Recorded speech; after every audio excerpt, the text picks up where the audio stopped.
کہتے جوانی مستانی ہوتی ہے، یہ شباب کے لمحے آوارگی کے لمحے ہوتے ہیں، انسان کنٹرول نہیں کر پاتا، لیکن اگر اللہ کا خوف اس کے سینے میں ہو، اس کی محبت اس کے رگو ریشہ میں محو نفوذ ہو، تو پھر جوانی میں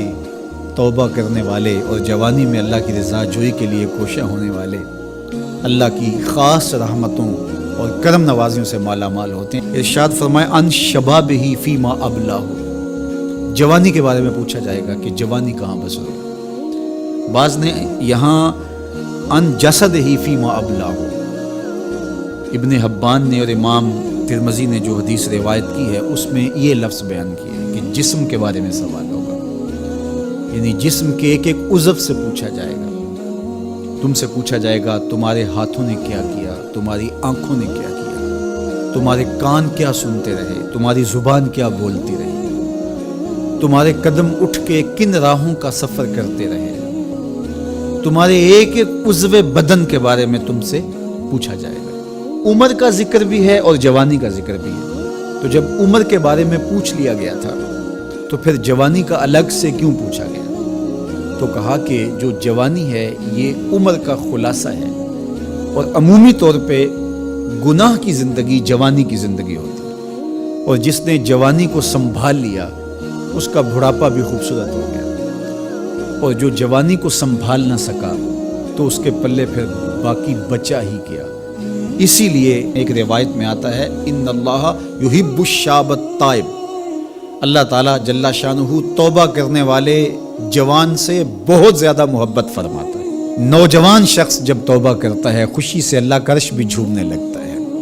فرشتے بھی آفریں آفریں کرنے لگتے ہیں، یہ کون شخص ہے؟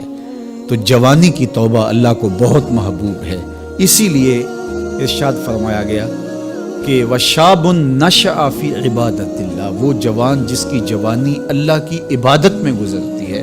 کل قیامت کے دن جب کوئی سایہ نہیں ہوگا اللہ اس جوان کو اپنے عرش کا ٹھنڈا سایہ عطا فرمائے۔ تو جوانی کو سنبھال کے رکھنا، یہ پوچھا جائے گا کہ تو نے جوانی کیسے گزاری۔ دعا کرو کہ قیامت کے دن جب ہم سے سوال ہو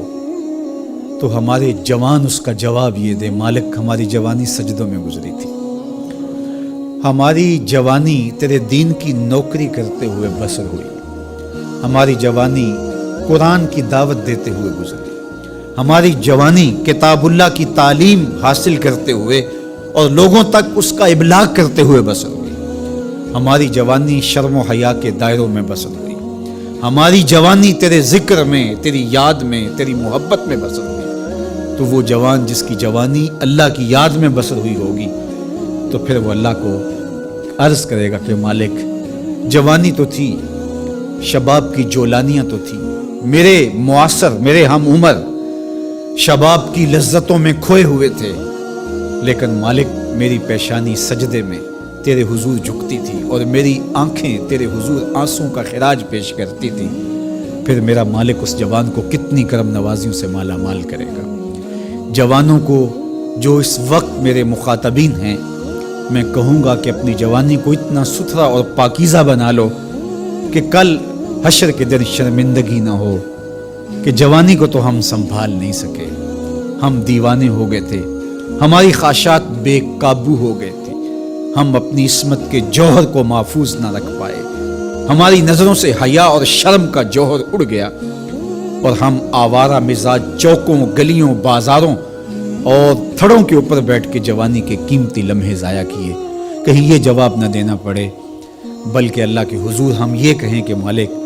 جوانی تو تھی، شیطان بھی پوری طرح سے حملہ آور تھا، لیکن ہمیں تیرے محبوب علیہ السلام کے فرامین یاد تھے، اس لیے جوانی تیری محبتوں کے سائے میں بسر ہوئی۔